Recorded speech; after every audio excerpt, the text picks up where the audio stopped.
হ্যাঁ হ্যাঁ ইয়া আল্লাহ হুজুর কি আছে আপনার? কাঁপছেন কেন আপনি? টিপু ভাই, এই মসজিদে মনে হয় আজকে ফজরের নামাজ পড়া সম্ভব না। মানে কি ভাই, হ্যাঁ? মসজিদের ভিতরে যেন না, মসজিদের ভিতরে বড় বড় সাপ রয়েছে। দূর ও, কি যে বলেন, এত পরিষ্কার মসজিদে সাপ আসলো কি করে? সত্যি ভাই, পুরো মসজিদে ছোট বড় লাল কালো সাদা সাপে গিজ গিজ করছে। কি বলেন হুজুর? হ্যাঁ ভাই, আমি নিজে চোখে দেখলাম। দরকার হয় জালনা একটু ফাঁক করে দেখেন। চলেন চলেন চলেন। হুজুর, ওরে বাবা, কত বড় সাপ রে! আপনি গ্রামবাসীর খবর দেন, তাড়াতাড়ি যান। আচ্ছা আচ্ছা ঠিক আছে, আমি লোকজন ডেকে নিয়ে আসছি, আপনি থাকেন। আল্লাহ, ফজর হয়ে গিয়েছে, এখনো আমি আজান দিতে পারিনি। নামাজ পড়বো কিভাবে? ওরে আয়, এসে দেখ কি হয়েছে। আপনারা এসেছেন? মসজিদের ভিতরে সাপ! ওরে বাবা রে, জানালা বন্ধ, দরজা বন্ধ, এত সাপ ঢুকলো কিভাবে? খুঁজে বের করতে হবে মসজিদে সাপটা আসলো কিভাবে। হুজুর, এটা কি আল্লাহর কোনো গজব টজব কিছু নাকি? ভাই, পাশের গ্রামে একজন বুজুর্গ আলেম আছে, চলেন আমরা সবাই তার কাছে যাই। তাহলে চলেন।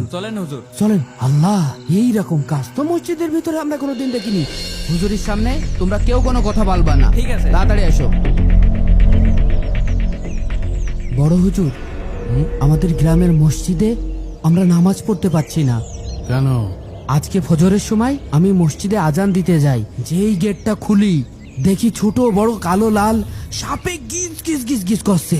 আমরা তো আতঙ্কে মরে যাচ্ছি হুজুর। হুজুর, এখন আমরা কি করব? হুজুর, আপনি আমাদের বাঁচান হুজুর। আমি বাঁচানোর মালিক না, বাঁচানোর মালিক আল্লাহ। আল্লাহু আকবার। হুজুর, চলেন, আমাদের সাথে চলেন। চল। আল্লাহ, আমাদের মসজিদে কি আমরা কোনদিন নামাজ আল্লাহু পড়তে পারবো না? আল্লাহ। বড় হুজুর, এ তো নদী, নদী আমরা এখন পার হব কি করে? তোরা দাঁড়া। এ কি? আল্লাহ, হুজুর তো পানির উপর দিয়ে হেঁটে চলে যাচ্ছে, আমরা পার হব কি করে? এই আমরা এই কন্যা দিয়ে হাঁটি। আসো, চলেন হুজুর। আসো। আসেন হুজুর, আসেন হুজুর। হুজুর, এই দেখেন হুজুর, কত বড় সাপ হুজুর। আল্লাহু আকবার, আল্লাহু আকবার, আল্লাহু আকবার। হুজুর, এই সাপ কোথা থেকে আসলো?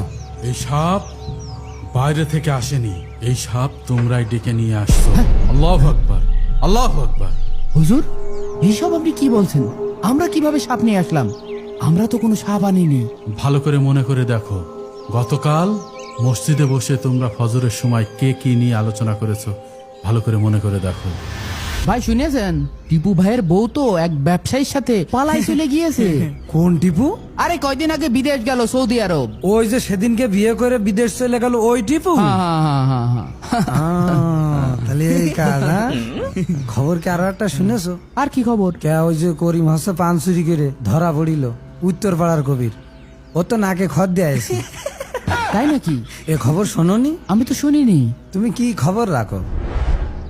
মনে পড়েছে তো? এবার বুঝতে পেরেছো সব? হুজুর, ভুল হয়ে গেছে আমাদের। এটা কোনো ভুল না, এটা মহাপাপ। আর এই পাপের নাম গীবত। তাই বলে হুজুর, মসজিদের ভিতরে এত সাপ?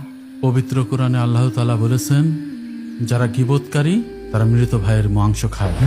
আর তোমাদের এই জিহ্বা থেকে যে বিষ বের হয়েছে, সেই বিষ থেকে আজ মসজিদে সাপ হয়ে এসেছে। হুজুর, আল্লাহর কাছে আমরা মাপ চাই। শুধু আল্লাহর কাছে মাপ চাইলে হবে না, তোমরা যাদের নিয়ে গীবত করেছো তাদের কাছে মাপ চাইতে হবে। জি হুজুর, আমরা মাপ চাবো। লা ইলাহা ইল্লা আনতা সুবহানাকা ইন্নী কুনতু মিনাল জালিমিন। আল্লাহু আকবার। সুবহানাল্লাহ, আলহামদুলিল্লাহ, সব সাপ চলে গিয়েছে। আলহামদুলিল্লাহ, আলহামদুলিল্লাহ। তোমরা একটা কথা মনে রেখো, এবারের মতো কিন্তু সাপ থেকে মুক্ত। জি। তবে এই সাপ পরের বার আসতে কিন্তু দেরি হবে না, তাই গীবত থেকে সবাই সাবধান। আস্তাগফিরুল্লাহ। প্রিয় বন্ধুরা, ভিডিওটি এখনই শেয়ার করে দাও। হতে পারে তোমার একটা শেয়ারেই একটা মানুষ গীবত থেকে বাঁচলো।